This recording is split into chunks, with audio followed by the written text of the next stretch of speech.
दिल्ली में और दिल्ली सहित पूरे देश में ओमिक्रॉन जो वायरस है, कोविड का वेरिएंट है, उसका ग्राफ लगातार बढ़ रहा है, उसके केसेस की संख्या लगातार बढ़ रही है। पर अच्छी बात यह है कि इंटरनेशनली जो ट्रेंड अभी तक देखने को मिले, उनसे हमने सबने बहुत कुछ सीखा देश में, और उससे ये भी समझ में आया कि ओमिक्रॉन कैसे बिहेव कर रहा है, उसका कैरेक्टर क्या है। तो इससे नुकसान ज़्यादा नहीं हो रहा, ये वही ट्रेंड शो कर रहा है जैसा ओमिक्रॉन ने दुनिया के और देशों में शो किया है।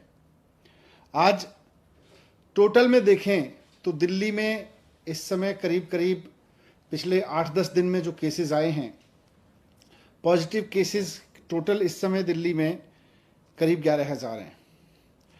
अब उन 11,000 में से हॉस्पिटल में देखें तो करीब 350 केसेस हैं। उनमें से भी ऑक्सीजन पे देखें तो केवल 124 केस हैं। अब वो 350 में एयरपोर्ट से आए हुए लोग भी हैं, उसमें किसी और वजह से हॉस्पिटल में गए हुए लोग भी हैं, लेकिन अगर ऑक्सीजन पे देखें तो 124 लोग हैं कुल मिला के, और वेंटिलेटर पे देखें तो 7 लोग हैं। तो एक्सपर्ट्स का ये मानना है कि ओमिक्रॉन का अभी तक का जो बिहेवियर है, अभी तक का जो जिन लोगों को ओमिक्रॉन का इन्फेक्शन हो रहा है, उनको बहुत माइल्ड सिम्टम्स हो रहे हैं या नहीं हो रहे हैं और जल्दी ठीक हो जा रहे हैं।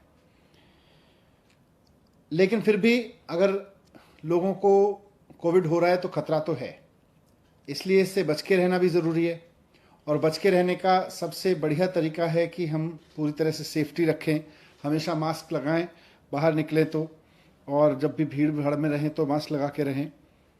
होम आइसोलेशन इसका सबसे बढ़िया सॉल्यूशन है कि अगर किसी को कोविड हो जाता है और कोई सिम्टम नहीं है तो सारे एक्सपर्ट्स का ये मानना है कि होम आइसोलेशन ही रहना चाहिए। हॉस्पिटल केवल तभी जाएं जब आपकी ऑक्सीजन लेवल लगातार डिप हो रही हो या आपको कोई परेशानी हो। तो आज भी एक्सपर्ट्स ने यही बात दोहराई। लेकिन बढ़ते हुए केसेस को देखते हुए सरकार भी इस बात को लेकर चिंतित है कि ये बहुत तेज़ी से ना फैले, इसको जितना नियंत्रित किया जा सके, क्योंकि इसकी कोई डायरेक्ट दवाई तो है नहीं, तो इसको जितना हम नियंत्रित कर सकें, इसके बढ़ने की स्पीड को जितना हम नियंत्रित कर सकें, उतना हम इसको ठीक से मैनेज कर सकते हैं। तो इसलिए आज डीडीएमए की बैठक में सरकार ने कुछ फैसले लिए। उसमें सबसे इम्पॉर्टेंट है कि दिल्ली में सैटरडे और संडे को यानी वीकेंड्स पर अब कर्फ्यू रहेगा।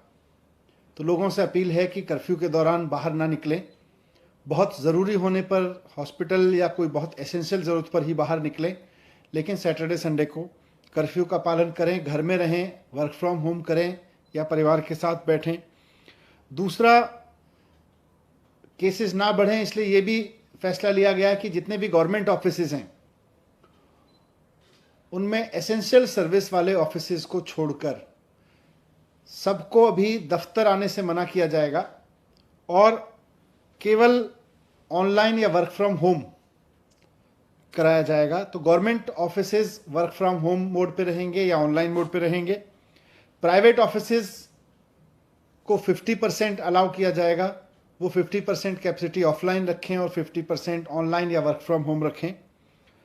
एक और समस्या अभी पिछले दिनों में आ रही थी कि जो हमारे बस स्टॉप्स हैं दिल्ली में, लोग क्योंकि किसी न किसी काम से बाहर निकल ही रहे हैं, तो जो बस अड्डे हैं, बस स्टॉप्स हैं, बस स्टैंड हैं छोटे छोटे, और जो मेट्रो के स्टेशंस हैं, वो सुपर स्प्रेडर बनने का खतरा आ रहा था, क्योंकि आधी संख्या कर दी गई थी मेट्रो में कैपेसिटी की और साथ साथ बसेस में भी कैपेसिटी की, वो आधी कर दी गई थी संख्या, और उसकी वजह से मेट्रो स्टेशंस पर बहुत लंबी लंबी लाइनें लग रही थी, बस स्टॉप्स पर बहुत लंबी लंबी लाइन लग रही थी, वहाँ भीड़ हो रही थी, कई जगह भीड़ अनियंत्रित भी हुई, और ऐसे में कोरोना ओमिक्रॉन जो है वो सुपर स्प्रेड हो सकता है वहाँ से। इसलिए इसको देखते हुए ये भी फैसला लिया गया कि बसें और मेट्रो पूरी कैपेसिटी पे चलेंगी, लेकिन एक भी व्यक्ति को बिना मास्क के अंदर अलाउ नहीं किया जाएगा। तो अगर आप बस में जा रहे हैं या मेट्रो में जा रहे हैं तो बिना मास्क के आपको किसी भी कीमत पर अलाउ नहीं किया जाएगा, ना सिर्फ चढ़ना बल्कि वहाँ यात्रा करना भी अलाउ नहीं होगा। लेकिन बस और मेट्रो अब फुल कैपेसिटी पे चलेंगे, ये भी डिसीजन लिया गया। एक बार फिर से मैं कहूँगा कि घबराएं नहीं, घबराने की ज़रूरत नहीं है। मास्क को एक हथियार बनाएं, साथ साथ बहुत ज़रूरी हो तभी घर से बाहर निकलें, और जब निकलें तो अगर मेट्रो या ट्रेन से बस से जा रहे हैं तो उसमें भी ध्यान रखें कि मास्क लगा के चलेंगे। लेकिन सैटरडे संडे पूरी तरह से कर्फ्यू रहेगा।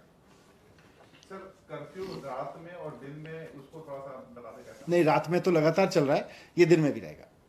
और इसमें एसेंशियल सर्विसेज के लिए किन किन कैटेगरी को आप लोग? एसेंशियल सर्विसेज पहले से पिछले 2 साल से लगभग चल रहा है, तो खाने से लेके और मेडिकल से लेके और पुलिस और इस तरह की जितनी भी चीज़ें हैं एसेंशियल सर्विस में, इमरजेंसी सर्विसेज में, फूड आइटम्स, सब्जी और ये सब को नहीं रोका जाएगा।